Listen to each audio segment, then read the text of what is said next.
I think it was 2015 was my very like not my first but like one of my biggest attempts of committing suicide.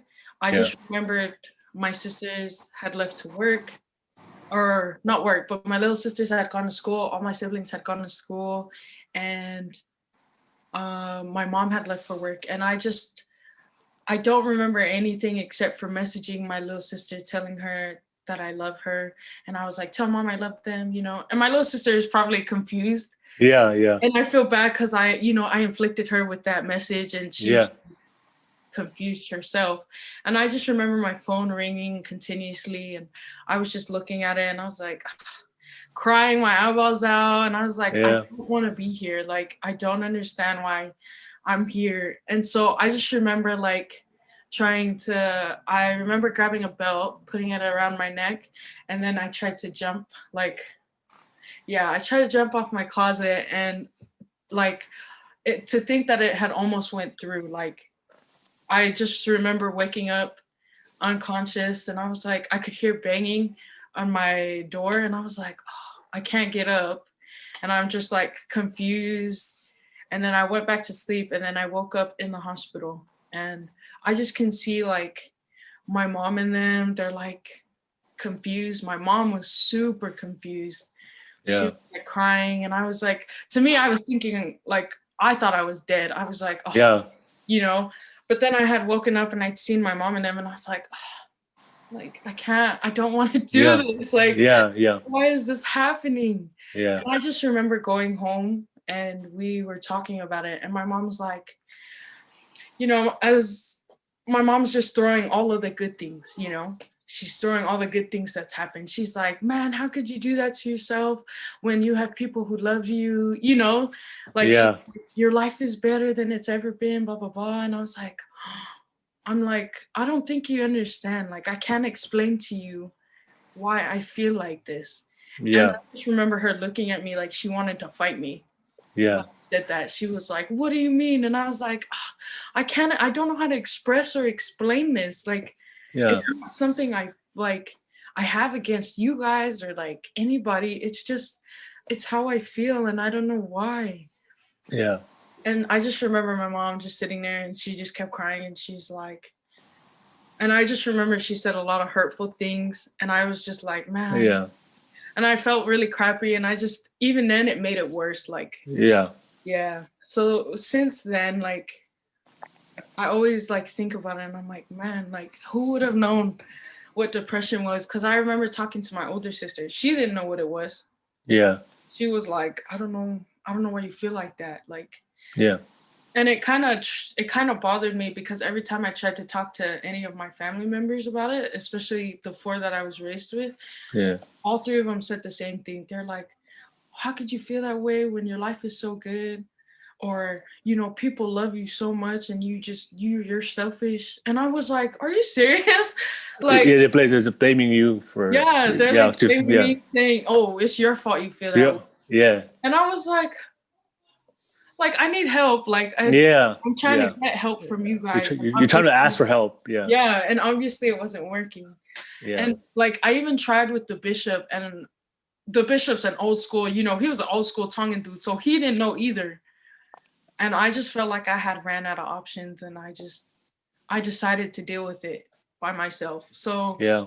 I just remember moving out, getting things, and like, and I was in a pretty bad like relationship at that time. Like, Hmm. it was like a very toxic relationship. So it kind of added on the pressure and Hmm. the burdens that just kind of made me even more sad and depressed. Hmm. And I was just like, oh my gosh, like, I don't know like how I'm supposed to.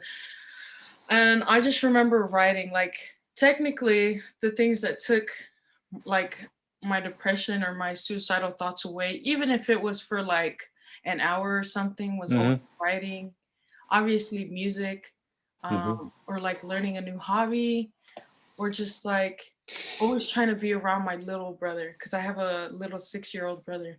I try Hmm. my best to be with him at all times because he just, he's like new to life and he was such a happy baby. So I tried my Yeah. best always be around him to kind of just help me ease my mind and my thoughts. Because Yeah. this is what probably feel I should have done is like actually seen professional help. Because I think Yeah. obviously because my family didn't know what it was, I didn't know what it was, and I felt like if I had seen somebody professionally, I think they would have like understand me and everything that was going on way better Yeah. than what I was surrounded with.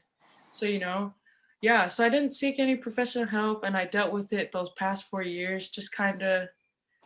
I was like soul searching, Yeah. like slowly. Like I'd find my passion for rugby again, and then I'd like slowly find myself going back to feeling myself again, going around my family, going back to church. Kind of. Mm-hmm. I was just kind of soul searching those last 4 years, like 4 or 5 years, just trying to figure out and trying to. And I ended up going to school to just like kind of study it, Mm-hmm. like psychology and why, because I wanted to know, Yeah. because obviously my family didn't know. So I was like, somebody needs to figure this out. Like, Yeah. my family's not going to figure it out. And if they're not going to, put in the effort to at least figure it out to help me, then I got to learn. So I decided to just go back to school and just kind of figure it out on my own.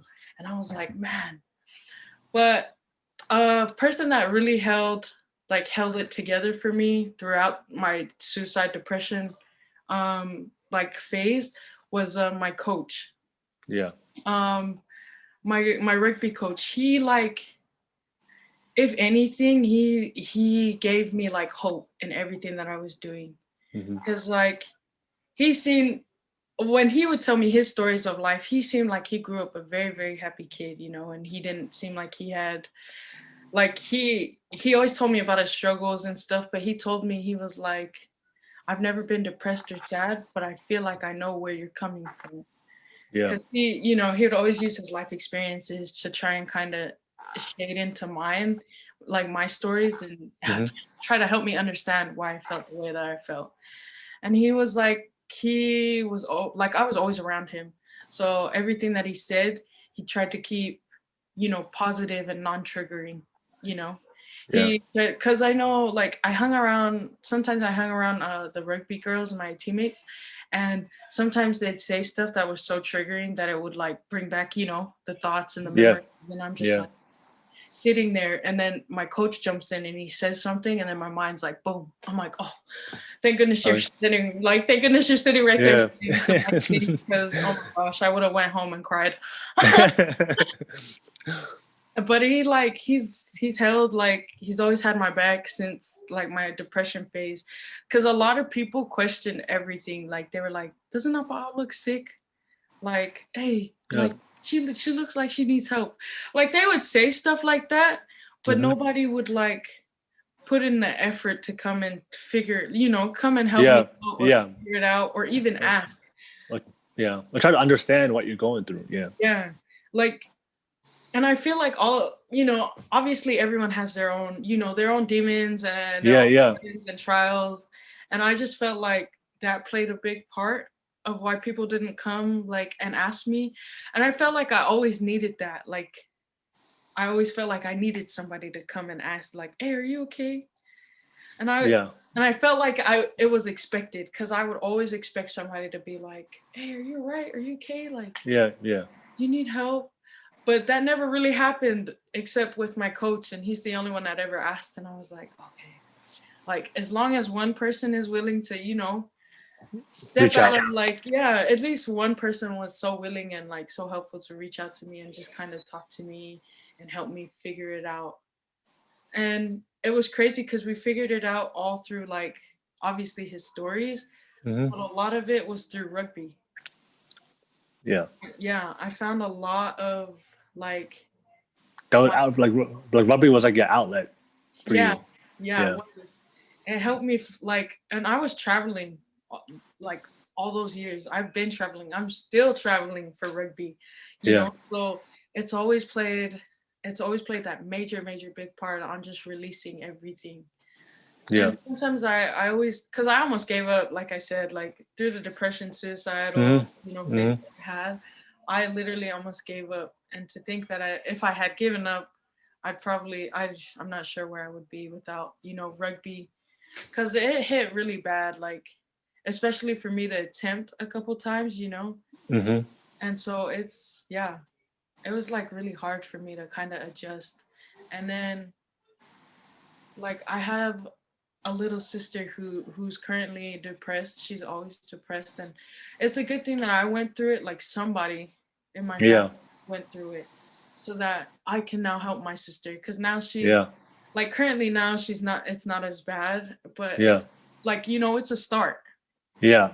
And I feel like that's something Polynesian people need to get. Like, it's doesn't matter how, what happened in the past, or like how you were raised, type of thing, as long as somebody starts something. Yeah. A lot of Polynesians don't understand that when somebody's depressed, you know, they feel very alone, Yeah. very alone, right? And it doesn't matter if you're in a family of 11 people, right, or 20 people in one house. But because and I want to give this information, so people out there, like you say, like you share, like the bishop didn't know what it was, your parents didn't know what it was, your even your siblings know, and I know that's the same for a lot of households. Yeah. A lot of households just don't know what depression is. But I just want everybody to understand that when somebody's depressed, they feel alone in this world, and what they need is not criticism. What they need is not judgment. Yeah. What they need is not "I told you so" or more blame, or all they need is just love and support. Yeah. All they need is to be reminded of how important they are, how valuable they are, how loved they are, Yeah. and that support, whoever, like your coach was that person. But that's the way that, like you say, because because I've been depressed before, you just feel like that your life don't matter, Yeah. right? If you feel hopeless, you feel powerless, like you feel like that nothing I can do today that matters, and Yeah. why am I even here? Yeah. Like, And what then difference am I gonna make? Or, nobody's gonna miss me. yeah, That's, yeah, yeah. exactly. But then luckily, God, for God's love, and you meet some people, Yeah. and based my own experience, but in all my conversations with people that have gone through depression, it's always they meet somebody in their life that reminds them of their own uh, value and worth, for them to realize, I do have a purpose to live, and I should not give up. Yeah. And that person was a coach for me. It was just uh, good friends, and good friends I had in my life. And but I just want people to understand that, yeah, like if you have somebody that's going through depression, like they just need to be all they need is to have somebody in their corner. Yeah. Like, Yeah, even if you don't talk, because that's how my sister is. Like, yeah, there's times where she just doesn't want to talk. She just yeah. wants That's fine. to, she just wants to be near someone, and I'm always like, don't even trip. Like, you don't have to say anything. Like, Yeah, I got you. Like, I'm sitting right here, and if you yeah, like cry, I'll pat your back. Like, yeah, and I feel like me going through it personally, like, and obviously, like I was saying, like, nobody knew what it was. So I yeah, literally had to sit there, pat my own back, and just kind of, get myself through it. And I was like, yeah, I don't like this. But yeah, it's always nice to get a start somewhere, like, in breaking the generational curses. yeah, Because I feel like, obviously, I'm sure there's tons of Polynesians out there, Pacific Islanders, who feel the need of, like, we need to get, our mental health and taking, like, depression and, suicide more seriously. hmm Because like, growing up, I didn't know what it was. I wasn't sure how that worked, in a way. And now that, depression and suicide has been on a lot of the Pacific Islanders' minds, like, yeah, it's been, and I know, I remember reading, like, an article. There was a couple kids in American Samoa, who have taken their life throughout this year, this 2020. And it sucks because I know those kids probably felt like, they feel lonely. They just want to yeah, be loved. They feel like there's no purpose for them here. And I feel like, because Polynesians are so hard headed and they're so tough skinned, they just, the first thing that they react with is the criticism, the yeah, judgment. Yeah. You know, they're always throwing out the things that they see wrong, and I'm like, okay, that's not how this is gonna work. Like, Yep. don't do that.